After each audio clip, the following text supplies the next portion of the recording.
कांग्रेस की किसान जान को दे।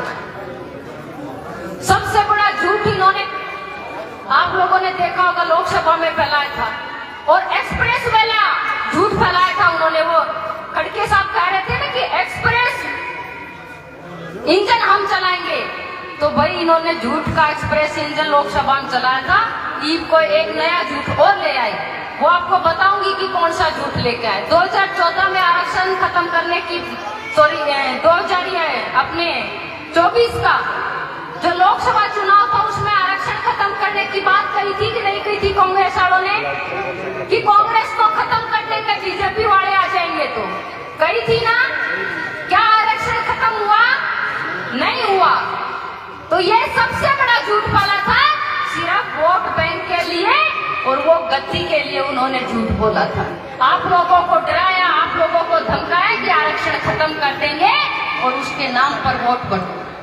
दूसरा एक और एक्सप्रेस वे झूठ उन्होंने जो बोला था कि महिलाओं को हर महीने 8,000 रुपए देंगे, और वो पर्चा भी घर घर जाकर उन्होंने भेज दिया था। और जब लोकसभा इलेक्शन खत्म होते ही उनके जब कार्यालयों के ऊपर लंबी लंबी लाइनें जो है माताओं बहनों की लगी हुई देखी, तो मन में दुख भी हुआ, पीड़ा भी हुआ कि उन्होंने मेरी माताओं बहनों की भावनाओं के साथ कितना बड़ा खिलवाड़ किया, कितना बड़ा झूठ बोला। तो कांग्रेस की रीति और नीति सिर्फ और सिर्फ झूठ बोलने की। ये अगर एक्सप्रेस इंजन चलाएंगे तो झूठ का एक्सप्रेस इंजन चलाएंगे, वो डबल इंजन का कभी भी विकास वाला इंजन कभी नहीं चला सकते। इनका झूठ का इंजन चलेगा। अब एक नया झूठ और ले आए आदरणीय मुख्यमंत्री नायब जी ने, जो हमारे किसानों का सबसे बड़ी मांग थी, एमएसपी की मांग थी कि नहीं थी? भाई मैं भी किसान की बेटी हूँ, और किसान की बेटी नहीं, हाथा तक किसानी करके पहलवान बने हैं। पैसे का दूध काटने का भी बेरा है, गोबर पाथर का भी बेरा, बटोरे लगाने का भी बेरा है, का बेरा, सारे काम साथ कर रखे हैं। तो एक किसान कर सका है। ये जो नेता अपने आप में बतावा है, चाहे वो कांग्रेस वाले हो, वो यूं कहते हैं हम भी किसान नेता। मैं तो उनसे ये पूछना चाहूँ कांग्रेस वाला कि कितना करे दूध काटना उसे, कितना करे उन्हें यूं कर बेरा रहा, घास गत्ती तक काटी जाया करे, कि खुरपे तक होती जाया करे। वह यूं कम है कि हम भी किसान हैं। तो मैं एक ही चीज कहना चाहती हूँ, हमने हाथों से पहलवानी भी की है, मेहनत करी है, और किसानी के अंदर भी मेहनत की है। अगर किसानों की सबसे बड़ी मांग अगर हरियाणा सरकार ने पूरी की है, तो आदरणीय मुख्यमंत्री नायब जी ने 24 फसलों की गारंटी दी,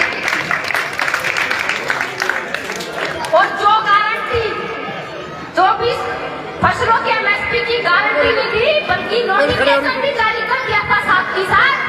और अब कांग्रेस वालों ने अपने घोषणा पत्र में उसको शामिल कर दिया, बोले हम 24 फसलों की गारंटी देंगे एमएसपी की। अरे जो एमएसपी की गारंटी मुख्यमंत्री नायब जी ने दे दी है, ईब के दोगे था तारी जो सोच है एमएसपी देने की, तारी नीयत है, तो हिमाचल प्रदेश में तारी सरकार दे दो। अरे अपने पड़ोसी प्रदेश है हिमाचल के अंदर, सबको पता है कांग्रेस की सरकार है, तो क्यों नहीं देते वहाँ के किसानों को एमएसपी? क्यों नहीं देते? अब तेलंगाना में आपकी सरकार है, वहाँ के किसानों को एमएसपी क्यों नहीं देते? अब कर्नाटका के अंदर किसानों को आप एमएसपी? ये जब मुख्यमंत्री नायब जी ने एमएसपी देकर किसानों का सम्मान बढ़ाया है, किसानों की सबसे बड़ी मांग को पूरा किया है, तो ये सोच और नीयत थी माननीय मुख्यमंत्री नायब जी की। अगर उनकी नीयत अगर अच्छी है किसानों के प्रति और किसानों को मजबूत देखना चाहते हैं, तो लागू करें तेलंगाना के अंदर, कर्नाटका के अंदर, हिमाचल प्रदेश के अंदर। लेकिन उनकी न नीयत है न सोच है, उनकी एक ही नीयत और नीति है, सिर्फ झूठ का एक्सप्रेस वे चलाना, और जितना झूठ बोल सको और उसका वोट लूट सको, वोट खसूट सको, वो उनकी नीति रही। मैं तो भाई को आदरणीय मुख्यमंत्री जी के पास, मैं भी अपने क्षेत्र का विकास करवाने के लिए कुछ काम लेके गई हुई थी, और जब मैं भाई से मिली तो भाई तो अपना साथ के साथ है, अपना हिसाब लेके भी बैठा है। ये जो कांग्रेस वाले का हिसाब दे दो, भाई तो 10 साल का विधायक भी कौन था, फिर भी हिसाब लिए बैठा है कि मैंने भारतीय जनता पार्टी की सरकार में अपनी जेल सेवा के अंदर 10 साल में विधायक नहीं रहते हुए भी काम करवाए, उसका भी हिसाब लेके बैठा है और वो हिसाब लेने की बात करते हैं। आप लोगों को पता है हम तो अपने विकास के नाम पर वोट मांग रहे हैं और कांग्रेस वाले कहते हैं हमारी सरकार बनेगी तो हम राम मंदिर को तोड़ देंगे, हमारी सरकार बनेगी तो धारा 370 को हटा देंगे। वो ऐसा माहौल फिर दोबारा से यहाँ पे पैदा करना चाहते हैं इस भारत देश के अंदर। तो जो 2014 से पहले का अगर भारत देखेंगे तो पाकिस्तान से आतंकवादी आते थे और कभी भी बम फोड़ के चले जाते थे और यहाँ पे सोनिया, राहुल, हमारे मनमोहन जी सब लोग चुप बन के सिर्फ संवेदना व्यक्त करके चुप बैठते थे।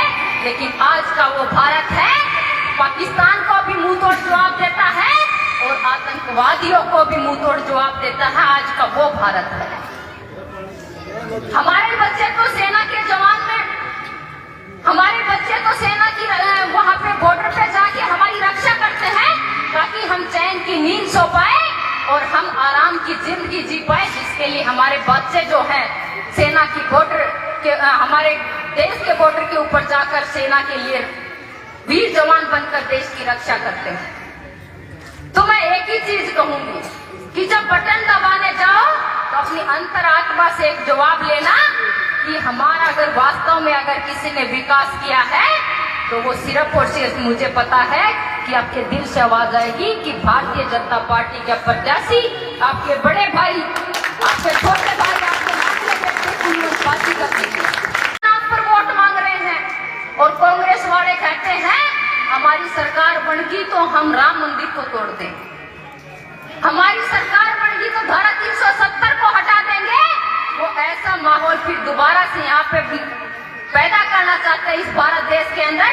तो जो 2014 से पहले का अगर भारत देखेंगे तो पाकिस्तान से आतंकवादी आते थे और कभी भी बम फोड़ के चले जाते थे और यहाँ पे सोनिया, राहुल, हमारे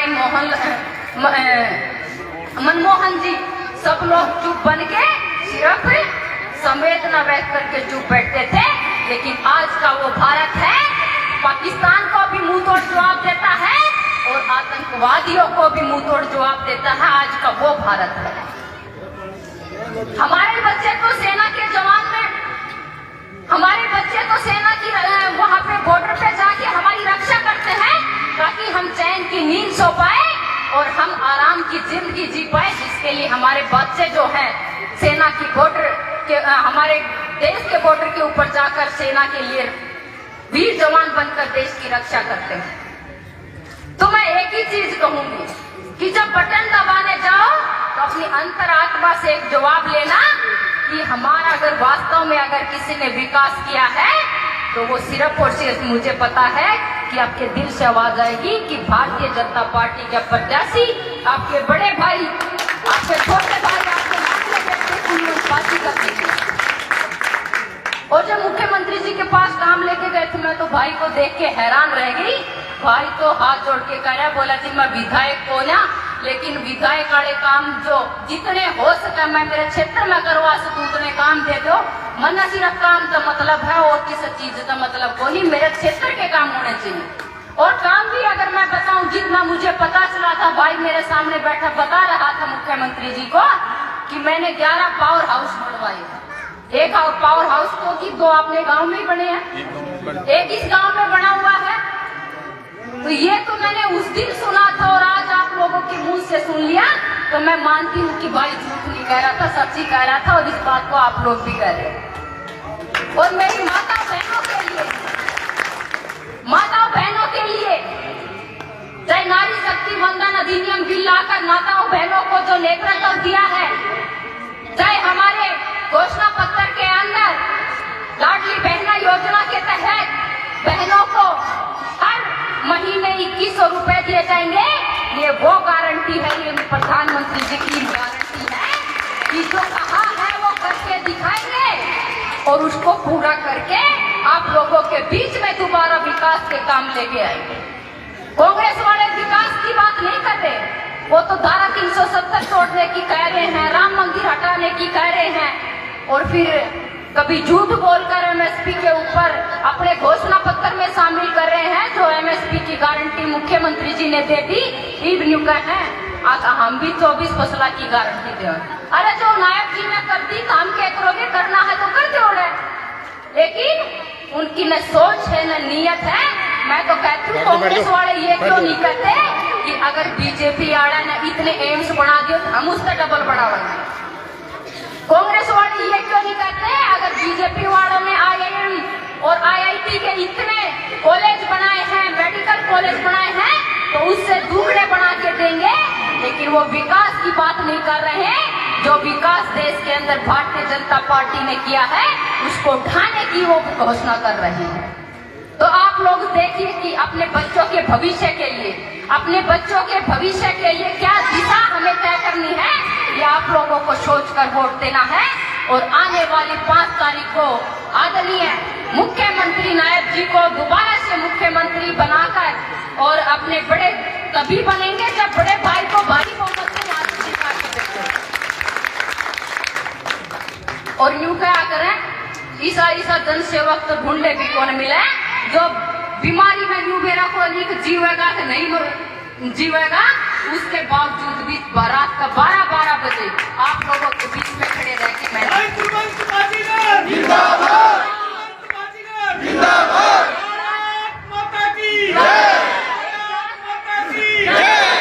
एक लास्ट बात कहकर अपनी बात को विराम देती हूँ।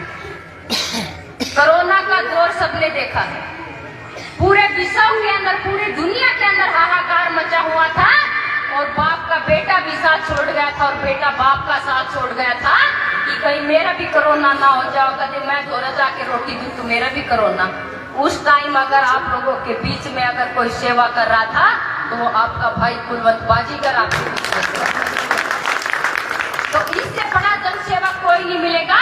लोग सत्ता के लिए झूठ बोलने आएंगे, आपको बरगलाने आएंगे, आपको बहकाने आएंगे, लेकिन आपको अपने विकास के लिए वोट देना है, आपको अपने बच्चों के भविष्य के लिए देना है और आपके दुख सुख में शामिल जो हो ऐसा नेता आपको चुनना है। और 5 तारीख को कुलवंत भाई को भारी बहुमत से कमल के फूल पर बटन दबाकर जिता के भेज दियो, बाकी तो जनता यो भाई कर लेगा, हमने कर की जरूरत होना।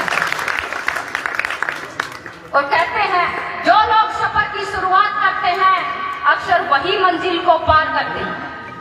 जो लोग सफर की शुरुआत करते हैं अक्सर वही मंजिल को पार करते हैं। कुलवंत भाई आप चलने का हौसला रखिए, मेहनती लोगों के लिए तो रास्ते भी इंतजार करें। इन्हीं शब्दों के साथ आप सब लोगों का तहे दिल से धन्यवाद प्रकट करती हूँ, आभार प्रकट करती हूँ कि जो मान सम्मान तो हमने दिया, तेरे मान सम्मान में कमी नहीं आने देंगे, ना तेरे मान सम्मान में झुकन देंगे।